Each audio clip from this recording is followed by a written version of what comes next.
And when you sign up to be a state lawmaker in the state of Texas, a number of rules come along with the office. Among them, when a vote is scheduled, you better be there or have a good reason not to be, or you could face arrest.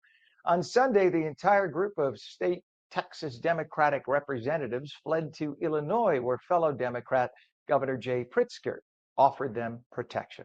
Now, to be clear, the move is really just symbolic because state troopers from Texas cannot go out of the state and have jurisdiction and get these people. But if they do come back into Texas and they don't go to the state capital, they could actually be brought in by troopers forcibly. When rogue legislators cross back, it'll be curious to see what happens. All they're really doing right now is delaying a quorum that Republicans require in order to pass a state redistricting plan that could give the GOP several additional congressional seats. Well, to talk way more about this is the Hills Caroline Vakil. Good morning, Caroline. Good to have you on this morning. It's the first time you're joining us on New Jersey Mornings. Good morning. Thanks, Ken. Thanks for having me. Great to have you. So first off, when and how did this redistricting plan come about? How long has this been in the works?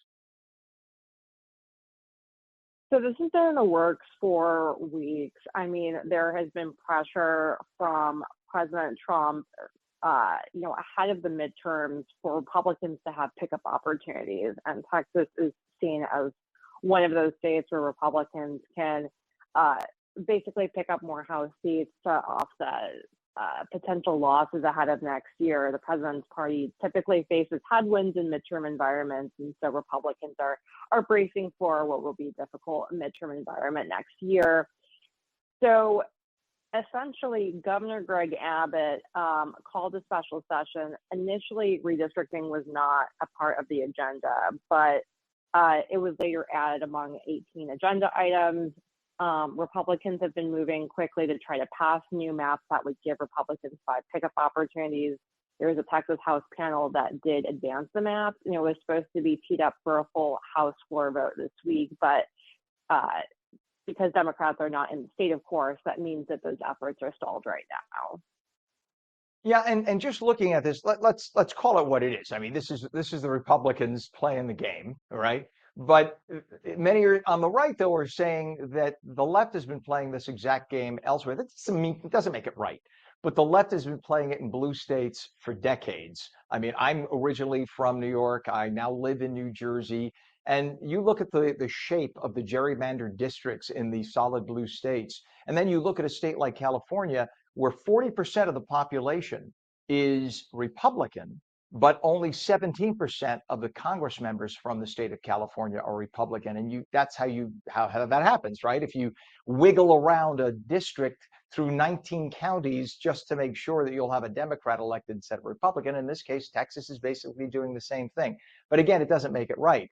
The news, though, out of DC is now you have a number of Republican and Democrat Congress members saying, we're going to pass a federal law just stopping this. It's just ridiculous. Do you think that will have any legs?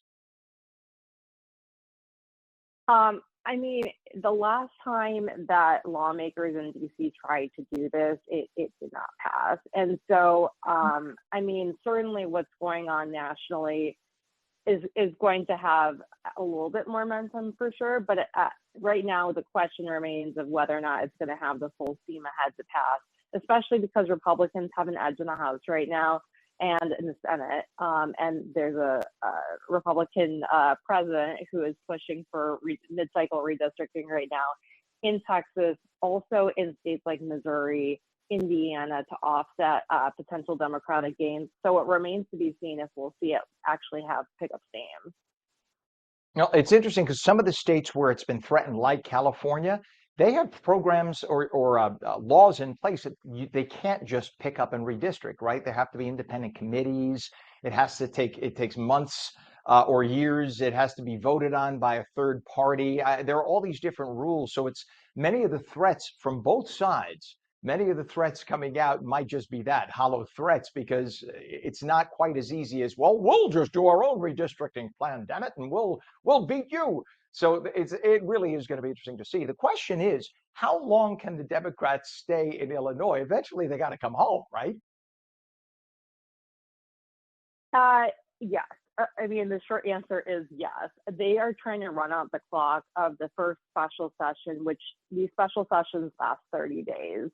So they're trying to run out the clock. When Greg Abbott calls a second session, it's not going to be clear what happens next.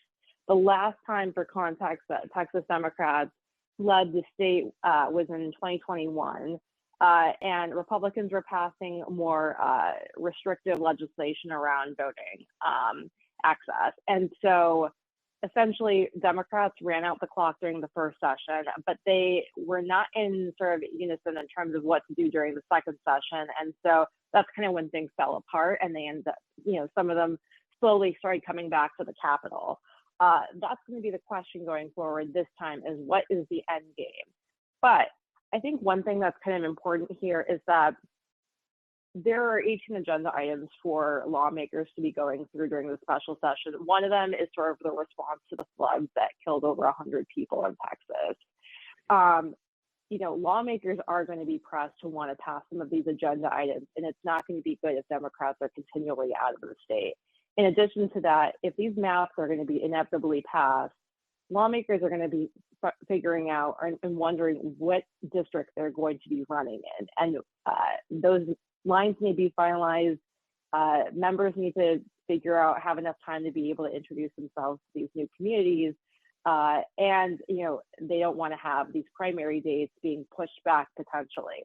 So there is some pressure among Republicans to also try to figure some of this out as well, and not just have Democrats continually out of the state. And no surprise that one of those districts that's being redistricted, or at least talked about, is Jasmine Crockett's district.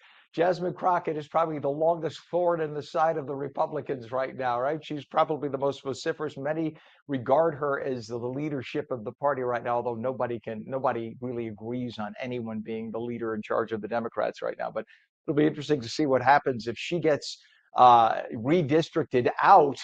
Does she just pick up and move into another district and run in that district? It'll be fascinating to see what happens. But like you said, eventually they have to come home. This can't continue forever. Caroline Vakil, would you please come back again if you can, if your schedule permits, as this continues? We would love to talk more to you about this, because it is a fascinating watch, and we want to see if anyone actually does get arrested. That'll even be more interesting. Absolutely. Would love to come back. All right, you're wonderful. Thank you so much, Caroline Vakil of The Hill, which is, by the way, if you haven't checked it out, go to The Hill online. It's one of my favorite publications. I've been reading you guys for years. You rock. Thank you so much for joining us this morning. Thank you for having me. Have a good one. You too, Caroline.